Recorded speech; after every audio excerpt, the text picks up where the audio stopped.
Jadi pertama kali lulus tuh bingung gitu kan, mau kerja di mana gitu, nyari-nyari loker gitu kan, semuanya harus yang udah kompeten, udah berpengalaman. Nggak lolos, jadi agak nyesek gitu ya, udah hujan-hujan, udah basah kuyup gitu kan. Kalau buat deket sih. Acara ini dipersembahkan oleh, didukung oleh Dari pertama kali lulus 2018 dari salah satu 2018. universitas swasta di Jogja. Saya sebagai lulusan manajemen dan pertama kali saya kerja itu di tahun 2019. Jadi saya sempat nggak kerja, itu nganggur itu selama 6 bulan. Selama 6 bulan ya. Ya kan, jadi pertama kali lulus tuh bingung gitu kan, mau kerja di mana gitu. Nyari-nyari loker gitu kan, semuanya harus yang udah kompeten, udah berpengalaman gitu.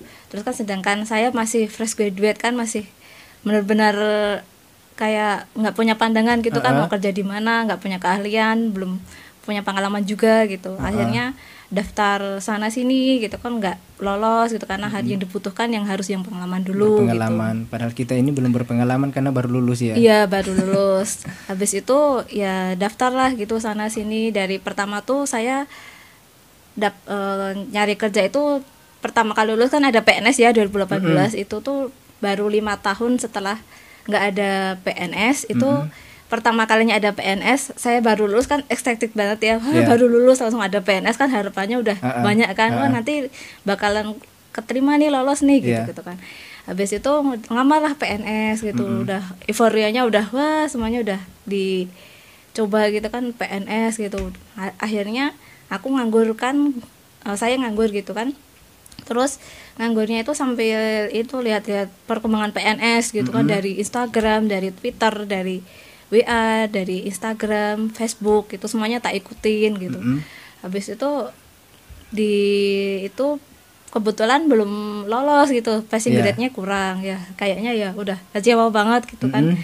Habis itu sedih banget ya, udah berharap banyak nggak lolos gitu. Habis itu ya udahlah nyari-nyari kerja lagi gitu, nyari-nyari kerja lagi. Kebetulan kan habis PNS itu tuh ada kayak semacam pegawai tidak tetap kayak honorer gitu loh, buat mengisi kekosongan PNS yang kemarin nggak keterima gitu. Akhirnya dari Jogja itu aku cobain semua gitu, dari Kabupaten Sleman, Bantul, Gunung Kidul, sama Kulon Progo gitu. Dari satu kabupaten yang lain itu aku cobain semua honorer yang di situ, aku semuanya masukin, lamaran, tes segala macam aku masukin. Dan hasilnya nggak ada yang lolos. nggak ada yang lolos sampai yang pernah sampai saat ini belum yang benar-benar saya nggak bisa lupain tuh. Pas itu aku daftar di Kabupaten Sleman itu tuh sebagai admin di salah satu pemerintahan gitu, pemerintahan yang dia tuh bukan Pemda tapi kayak dia itu salah satu pemberdayaan koperasi gitulah, kantornya, instansinya namanya. Nah itu saya itu sampai hujan gede banget itu dari Gunung Kidul. Saya itu karena nggak tahu tempatnya, makanya saya naik Gojek. Itu hujan, benar-benar hujan gede banget, sampai baju saya tuh basah mas, basah kuyup. Sampai bapak Gojeknya tuh nggak tega gitu ngelihat saya sampai basah kuyup, kayak gini-gini banget cari kerja gitu kan. Bapak Gojeknya sampai doain, ya ampun mbak, semoga kamu lolos ya mbak, gini. Terus ya pak makasih gitu kan. Habis itu udahlah tes di salah satu pemerintah di Sleman. Udah tes, udah sampai ke sana 3 kali, akhirnya nggak lolos. Jadi agak nyesek gitu ya, udah hujan-hujan, udah basah kuyup gitu kan. Perjuangan itu aku udah nganggur masuk 3 bulan. Terus habis itu kan saya iseng-iseng lah gitu kan, cari kerja itu dari website. Itu pas itu ada pembukaan BPJS Kesehatan.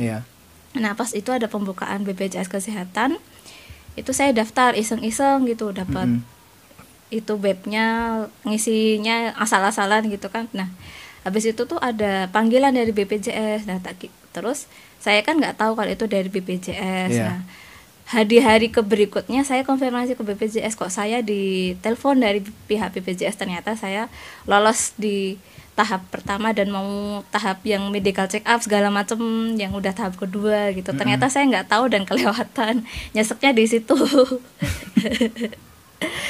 Bisa melewatkan sebuah kesempatan yang sangat besar waktu Iya, itu. iya.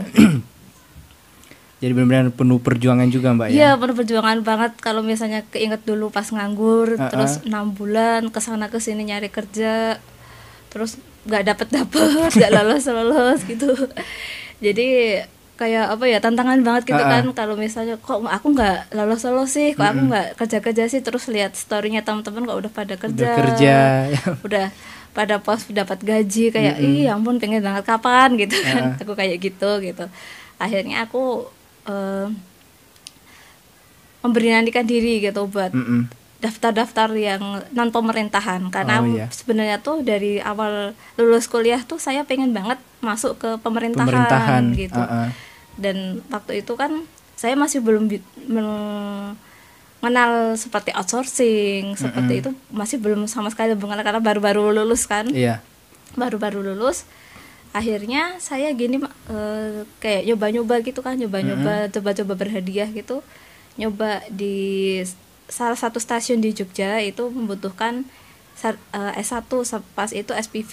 Nah, pas itu saya udah masuk, udah interview, udah gitu tinggal training. Ternyata karena saya di situ udah kayak nggak mampu gitu kan, jadi masa ya baru lulus mau jadi SPV gitu. Takutnya ntar malah ngadi-ngadi gitu kan, kayak nggak kompeten gitu kan. Akhirnya saya mundur.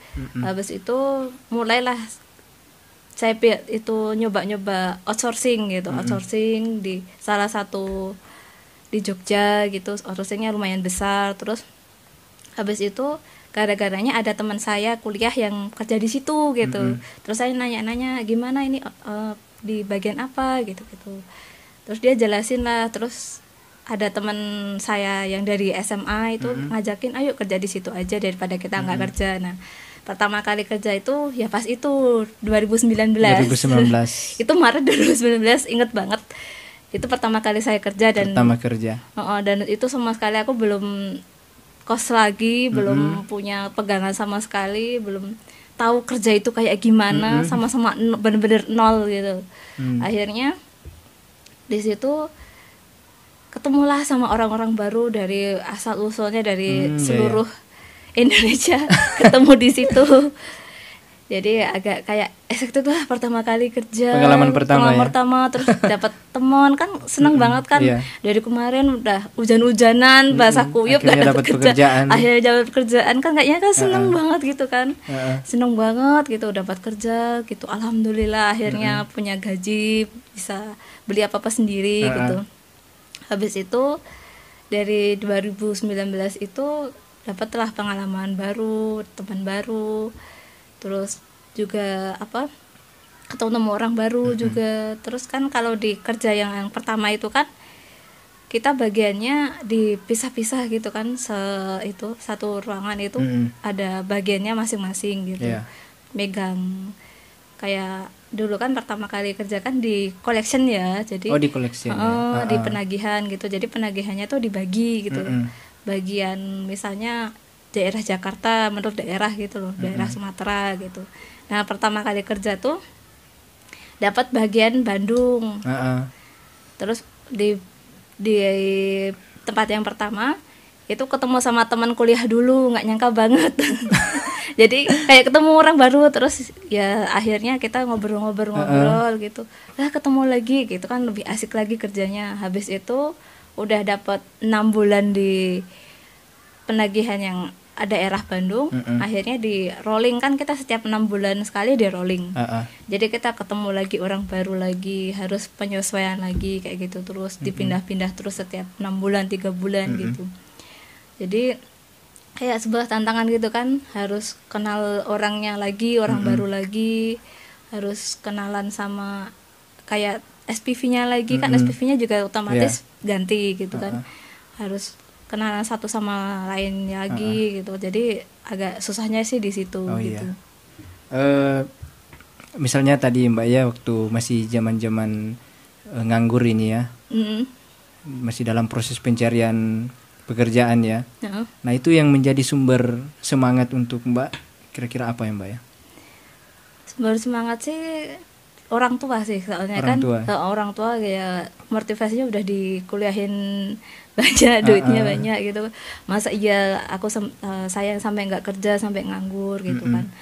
Jadinya harus termotivasi gitu kan buat ini loh apa pencapaian saya ketika kuliah, ketika saya dapat ilmu, ini hasilnya gitu. Iya. Ingin membalas budi orang tua ya. Iya, bagus Sudah orang tua, disekolahkan udah sekolahkan tinggi-tinggi. tinggi-tinggi. Pas tamat belum dapat kerjaan. Betul. Ya begitulah. Sampai akhirnya dapat pekerjaan Oh, ya. dapat pekerjaan, syukur. alhamdulillah. Berarti langsung di Deskol ya kemarin Mbak ya? Iya, langsung di Deskol, salah Pengalaman satu kerja pertama langsung di Iya. Deskol.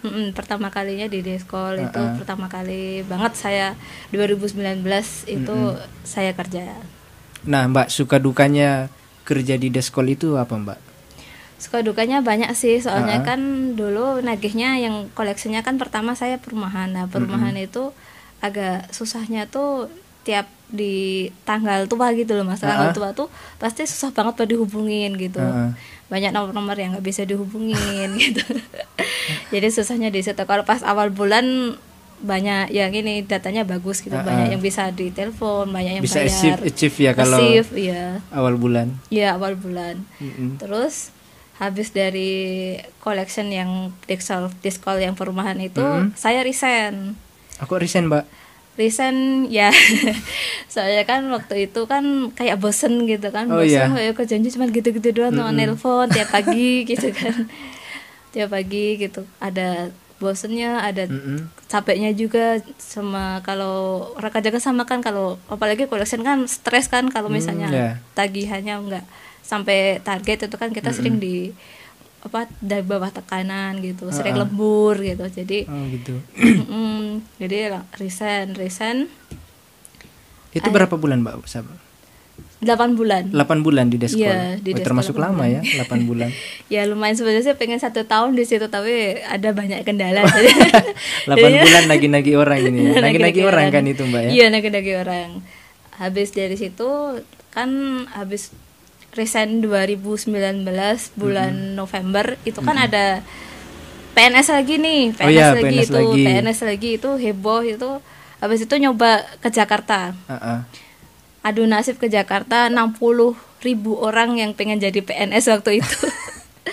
Bayangin dari Jogja sama sekali nggak tahu Jakarta kayak gimana, itu tempatnya di mana itu nggak tahu sama sekali. Dan udah telepon sana sini keluarga teman nggak ada yang tahu daerah situ, karena itu di Depok ya, di Depok kan sama sekali nggak ada orang yang dikenalin sama satu pun gitu dan nggak tahu itu daerah mana.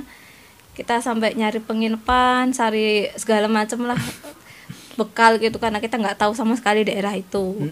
Nah akhirnya aku ke Jakarta lah sama ibu sama gitu, terus akhirnya telepon sama temannya yang Jakarta suruh nganterin. Akhirnya temannya tahu daerah itu diantarlah ke daerah Depok itu. Nah waktu di penginapan pas mau check in, kebetulan itu ketemu sama orang Jogja, ngobrol-ngobrol. Terus nah dari situ saya kenalan sama yang sama-sama pelamar gitu, kenalan. Terus bagiannya juga sama, kita jadwal tesnya sama. Akhirnya saya pas malamnya itu diajak muter-muter daerah Depok akhirnya, dari gara-gara penginapan itu tadi mau check in terus kita kenalan. Habis itu kayak sebuah kok bisa sih di Jakarta ketemu orang Jogja, terus itu diajak muter-muter lagi, dan itu sama sekali kita nggak kenal gitu. Iya, baru pertama ketemu saat itu. Ketemu udah diajakin jalan-jalan sampai Depok, dibeliin makan. Wah, baik ya. Iya, baik banget ya, alhamdulillah ketemu orang baik. Terus habis itu kita tes, diantar jemput juga sama dia gitu. Kita barengan. Terus pas mau pulang ke Jogjanya kita juga barengan juga gitu. Muter-muter Jakarta, ternyata Jakarta kayak gini ya, harus naik Transjakarta, harus lari-lari, harus naik MRT, harus naik kendaraan umum kan, terus Gokar, Gojek, sampai kesasar-sasar jam 1 malam dimarah-marahin sama Gojeknya karena benar-benar nggak tahu daerah Jakarta. Berapa hari di sana Mbak? 2 minggu. Oh 2 minggu. 2 minggu gitu, kayak seru gitu kan, di Jakarta nggak tahu mana-mana. Kita nggak tahu arah dan tujuannya kemana. Terus hasilnya bagaimana Mbak di sana? Hasilnya nggak lolos lagi. Nggak lolos lagi. Habis itu pernah juga kerja di outsourcing. Ini kan aku pindah outsourcing kan. Pindah outsourcing itu akhirnya aku kerja lagi di 2019 juga. Itu setelah PNS itu ada kayak semacam project itu dari salah satu bank swasta terbesar di Indonesia. Wow. Itu jadi asisten teller gitu pas itu bantuin sebelum nasabah datang gitu loh. Nah itu kan sebelum ke teller kan ke saya dulu gitu, buat dikasih pedoman buat cara ngisi, buat cara nyetorin uang, terus kayak ngatur-ngatur uangnya gitu di atak itu lah, di atur-atur gitu, dirapiin deh gitu sih, yang uang kecil sama uang besar di filter gitu. Terus itu selama 2 bulan. Nah selama itu banyak banget pengalamannya tuh, seru banget. dari saya yang tadinya collection nggak pernah ketemu sama orang, tiba-tiba langsung ketemu banyak orang. Sehari itu bisa nyampe 100 orang. Wow. Sampai 100 orang itu harus satu-satu orang gitu saya layanin gitu, apa kebutuhannya, apa keluhannya. Pertama kali ketemu orang gitu kan. kayak biasanya cuman ngomong di balik layar, jadi di depan orang banyak kan kayak canggung, terus mau ngomong apa, terus mau nyapanya gimana gitu, harus bahkan sampai diajarin juga sama kayak ketua kayak bagian SPV-nya teller gitu, kayak ketua tellernya gitu, diajarin gimana cara kita buat ngomong sama nasabah, terus gimana caranya dari gimana cara kita buat ngelayanin nasabah itu diajarin semua gitu. Sampai dari SPV teller itu sampai kagum sama saya gitu loh, kok saya bisa dari belum pernah berpengalaman tapi selalu tersenyum gitu, selalu ramah sama orang gitu kan, padahal kalau dilihat-lihat tuh kayak pada nggak nyangka gitu, kok bisa selalu ceria, selalu nyapa orang gitu kan, semua orang saya sapa gitu, sampai dari tukang parkir sampai cleaning service, sampai semua setiap pagi saya sapa satu-satu gitu Mas, karena emang saya orangnya friendly gitu, sama semua orang bisa saya sapa gitu. Orang lewat aja saya sapa. Oh ya Mbak, ini ada pertanyaan tapi sebelum lanjut karena kelihatannya tenaganya terkuras banyak kemudian tenggorokannya juga udah kering udah kering dan kebetulan banget. Di sini teman-teman sudah menyiapkan minuman nanti Mbak bisa dicoba Mbak ya. Apa ini? Nah ini kopi diproduksi sendiri Mbak ya. Bikin sendiri. Iya, dibikin sendiri dan ini terdiri dari berbagai macam rasa ya Mbak. Ini yang saya ambil ini rasa vanila, Mbak ambil yang salt. Kemudian ada juga karamel, aren ya.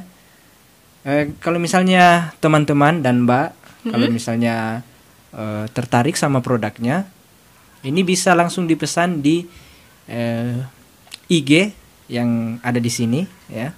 Yang di bawah ini. Di bawah sini Mbak. Di bawah sini, oke. Ya, nanti bisa bisa lihat-lihat ya. Iya. Ini enak Mbak. Aku kalau misalnya berangkat kerja pasti minum ini dulu, minum kopi ini. Memang sih brandnya belum ada ya. Tapi rasanya nggak kalah sama yang sudah memiliki brand ya. Bisa langsung dicoba Mbak. Ayo. Aku coba yang vanilla ya.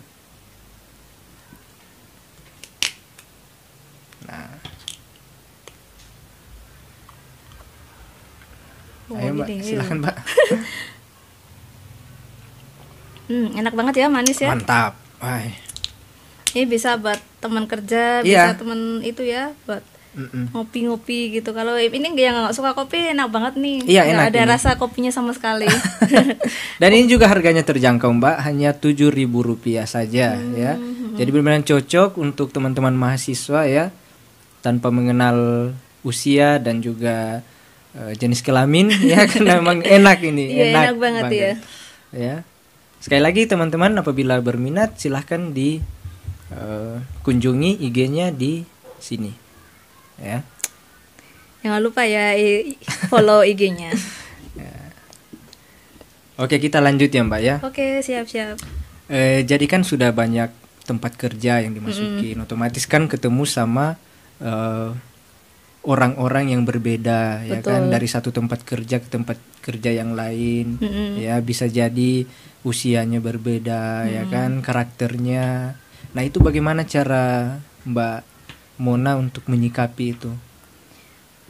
Kalau yang pertama sih karena kalau saya kan kerjanya di outsourcing tuh paling rentan usianya tuh dari umur 20 sampai 30 paling maksimal.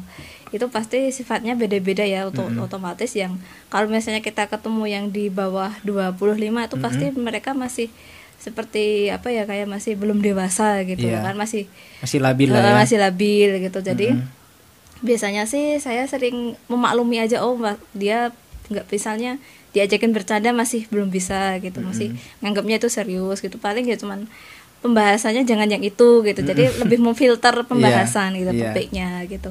Kalau misalnya yang di umur 25 sampai 30 tuh lebih ke dia itu udah bisa diajak ngobrol dewasa gitu kan, karena saya orangnya sukanya curhat gitu. Oh gitu ya Mbak ya. Mungkin nanti curhat. Bisa curhat juga Mbak ya di sini ya. Suka banget saya curhat gitu sama teman-teman gitu. Makanya kalau curhat tuh saya sering lihat dulu gitu orangnya gitu. Ini orangnya bisa nggak sih diajak curhat gitu.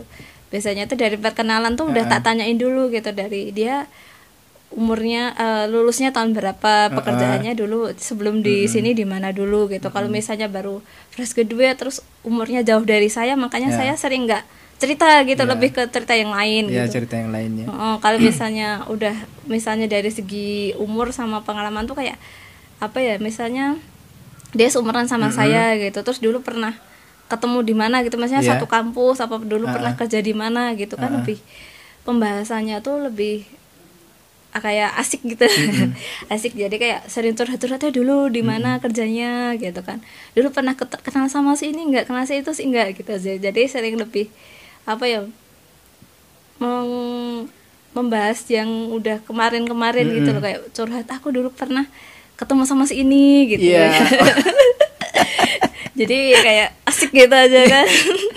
Bertemu dengan orang lama tuh asik banget gitu, yang diceritain tuh kayak yang dulu-dulu gitu. Bernostalgia lah ya. Nostalgia gitu. Jadi intinya itu dari kita sendiri Mbak ya, dari Mbak Mona sendiri ya.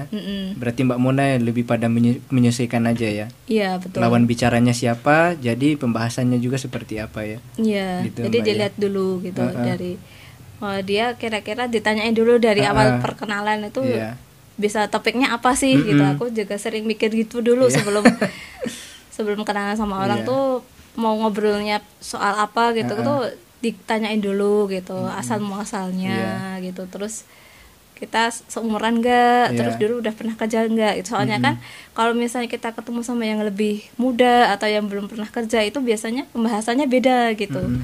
Kalau misalnya yang baru lulus itu pasti akunya tuh sering bahasnya paling-paling cuma soal bahas-bahas soal kebiasaan gitu, sering main di apa, sukanya makan apa, cuma sering gitu. Kalau yang udah pernah pengalaman kerja pasti aku tanyanya dulu kerja di sini enak gak sih gitu, kenal sama si ini gak sih. Topiknya gitu. Beda-beda ya Mbak. Topiknya beda-beda.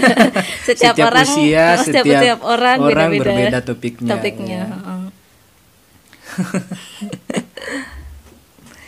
Ya gitu. Jadi apalagi saya kan suka banget curhat itu, jadi yang saya ajak curhat itu ya pasti lebih umurnya lebih tua dari saya gitu. Biasanya udah 20 ke atas, 25 ke atas gitu. Mohon maaf Mbak, biasa curhat tentang apa ini Mbak? Curhatnya percintaan. Jadi teman kerjaku adalah teman curhatku. Dan pasti percintaan ya. Dan pasti percintaan. Dan itulah luar biasanya percintaan Mbak.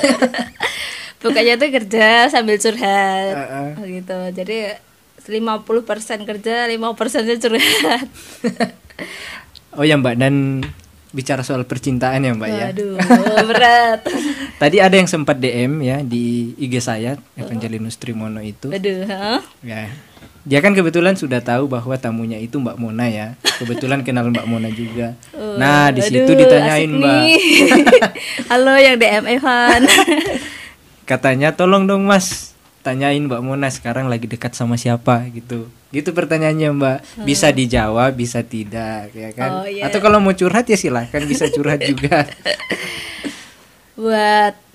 Kalau buat deket sih kayaknya belum ya, cuman baru pertemanan biasa gitu, kayak pengen kenal, pengen tahu satu sama lain gitu. Kalau buat PDKT, buat hubungan gitu masih belum. Belum ya. Iya. Jadi buat yang DM Ivan tenang ya. Masih ada selah. Masih dalam proses ya. Masih dalam proses. Berarti sudah sering ya sama Masnya ya.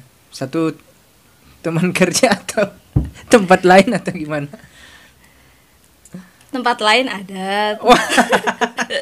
Satu tempat juga ada. Oh gitu. Halo teman. Halo teman. Temennya ada gitu. Dia baru fase pengen mengenal gitu loh. Masih belum yang lebih lanjut gitu. Masih pengen fase pengen mengenal, pengen temenan gitu. Pengen dia kenalan gitu aja. Masih belum ke hubungan yang lebih lanjut itu belum ada gitu. Masih teman-temanan aja. Ya semoga lancar ya Mbak ya. Amin. Tahu nggak kalau Mbak ikut podcast di sini? Ya tahu. Ya, kan aku udah pengumuman, udah tak bikin status, sudah minta izin. Iya, makanya yang DM aku itu udah tahu bintang tamu selanjutnya siapa.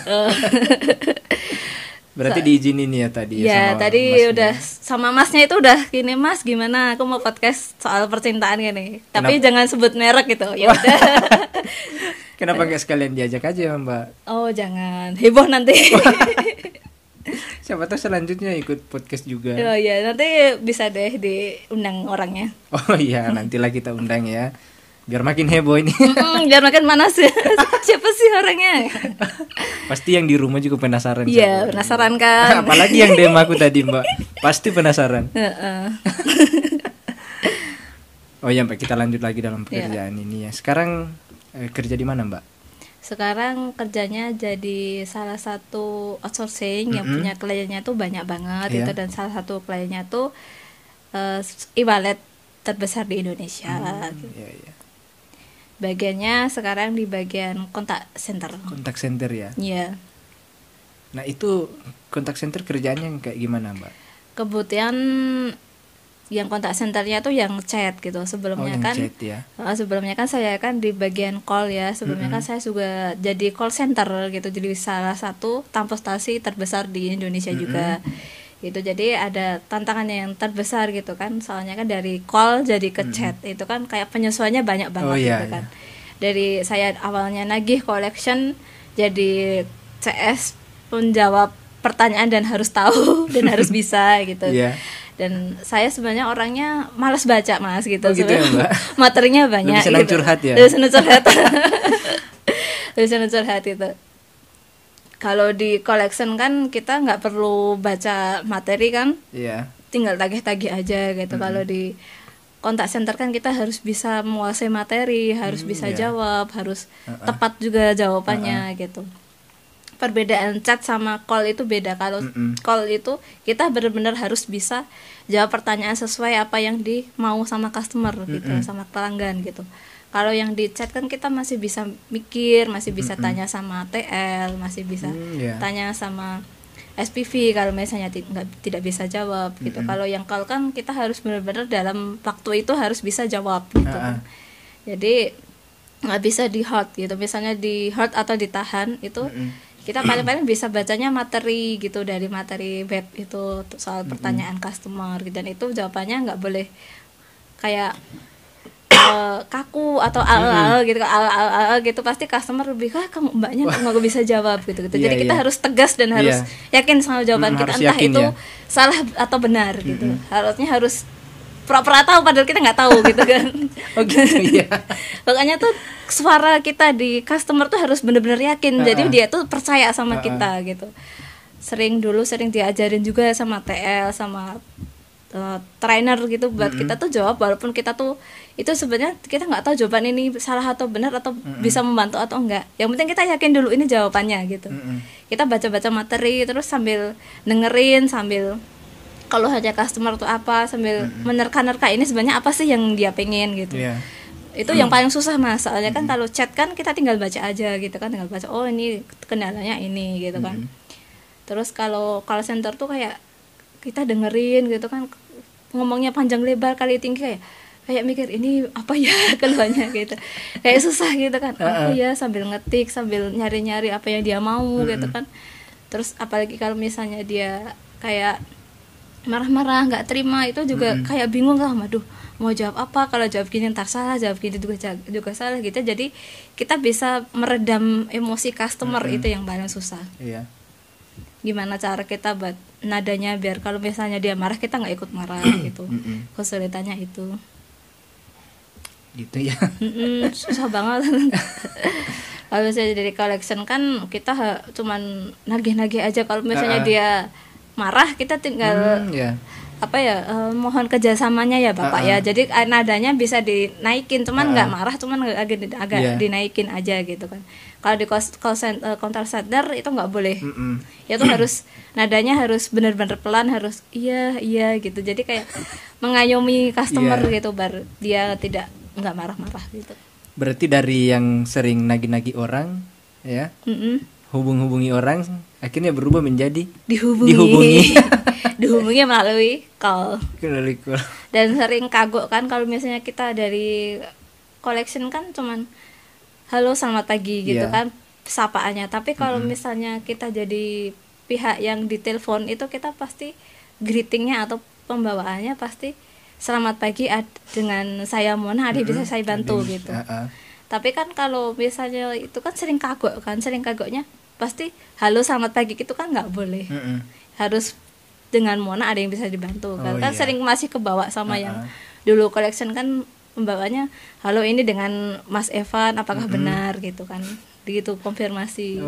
Greeting verdanya itu lumayan susah. Bedanya di situ ya. Bedanya.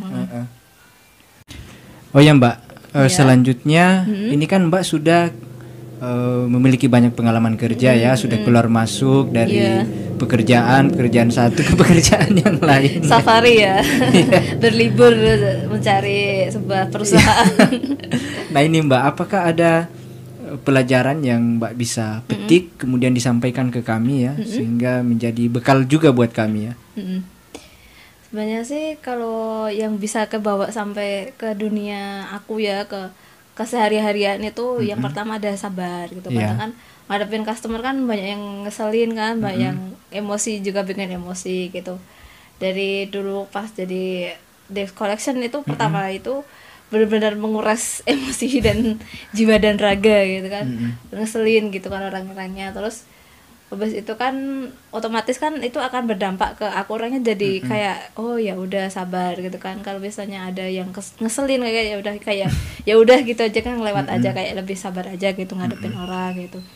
Jadi dulu yang aku kalau orangnya suka marah-marah apa galak gitu, jadi lebih tercover ketika aku jadi CS call center gitu. Harus nada bicaranya harus benar-benar lembut gitu kan, nada suaranya nggak boleh yang kayak lantang gitu, harus iya Bapak Ibu gitu kan, bisa saya bantu gitu. Jadi benar-benar mengolah kesabaran, melatih juga dari tutur kata gitu, harus lebih kalem lagi, lebih kayak nggak ceplos-ceplos gitu, lebih ke situ gitu. Terus yang ketiga tuh lebih ke waktu gitu kan, karena jadi CS tuh harus benar-benar disiplin gitu kan. Misalnya jam istirahat jam 1 ya harus jam 1 keluar gitu kan. Jadi kita didetikin gitu kan, kalau mau keluar tuh didetikin, harus pas kosong-kosong gitu kan. Ntar keluar juga masuk lagi juga harus pas sesuai jam yang sudah disetting dari itu buat kita nerima customer gitu. Jadi disiplin gitu. Terus yang selanjutnya yang bisa yang benar-benar itu bangun pagi. Bangun pagi ya kan, karena shift 24 jam itu harus benar-benar dari jam 6 pagi sampai paling malam jam 10. Itu jadi kita benar-benar harus bisa prepare gitu kan, harus siap di jam berapapun gitu kan, karena kita udah siap 24 jam gitu. Jadi kalau misalnya jam 6 gitu kan sering susah gitu kan bangun gitu, jadinya jam 5 udah mandi, jam 4 udah prepare gitu kan. Walaupun sebelum masuk di call center atau di kontak center itu sebelumnya juga jam 4 udah bangun gitu mas saya. Cuman kalau jam 4 sampai udah mandi, udah makan, udah siap, udah cantik gitu sih belum. baru pertama kali gitu kan ngerasain jam 5 jam 4 harus bangun, harus mandi, harus itu kan lagi dingin-dinginnya, lagi enaknya tidur gitu. Jadi ya itu sih apa ya, harus stay di jam berapapun gitu. Misalnya jam 10 harus udah tidur, harus begadang gitu kan. Jadi harus mengatur waktu tidur itu yang sampai saat ini masih diatur-atur gitu. Masih kesusahan gitu kalau masih bangun pagi, itu yang susah. Kalau yang udah sore sampai malam itu udah aman. Iya Mbak. Oke teman-teman. Karena sudah terlalu banyak ya. Ya kurang ya. Atau masih mau dilanjutin Mbak? Oh, udah sesi curhatnya. Sesi curhatnya part 2 ya. Part 2. Soalnya pasti banyak yang nungguin Mbak. Aduh, fansku banyak ya. Iya, banyak banget Mbak. Tenang, ada part 2-nya nanti. Ada part 2-nya. Curhat. Oke teman-teman, jadi ya banyak pengalaman yang bisa kita dapatkan dari Mbak Mona ini ya. Intinya teman-teman yang saat ini sedang mencari kerja, tetap semangat ya. Ingat bahwa orang tua sudah bersusah payah menyekolahkan kita ya. Betul banget. Maka sebaiknya kita juga harus bersemangat khususnya dalam mencari pekerjaan. Dan apabila kita sudah mendapatkan pekerjaan ya, kita tetap semangat lagi dalam pekerjaan tersebut. Dan yang saya ingat kata-katanya Mbak Mona tadi, bahwa kita harus selalu menyesuaikan diri ya. Kalau misalnya khususnya dengan teman kerja ya, kita harus pintar-pintar menyesuaikan diri ya. Saya rasa itu bisa menjadi kunci dalam pekerjaan ya Mbak Mona ya. Ya betul banget.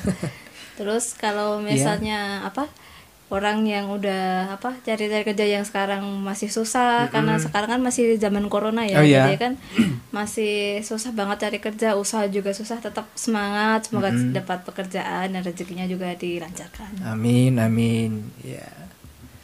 Ya.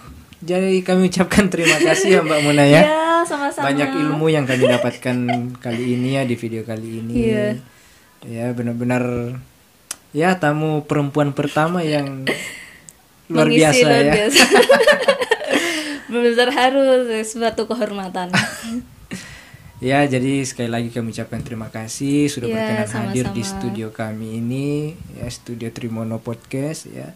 Dan juga kami mengucapkan terima kasih kepada teman-teman yang berkenan mengikuti video ini dari awal hingga akhir ya. Semoga apa yang kami sampaikan di video ini bisa bermanfaat untuk teman-teman ya. Dan akhir kata mewakili teman-teman Trimono Podcast, saya Evan dan juga Mona. Mbak Mona mengucapkan terima kasih dan sampai jumpa di video-video berikutnya.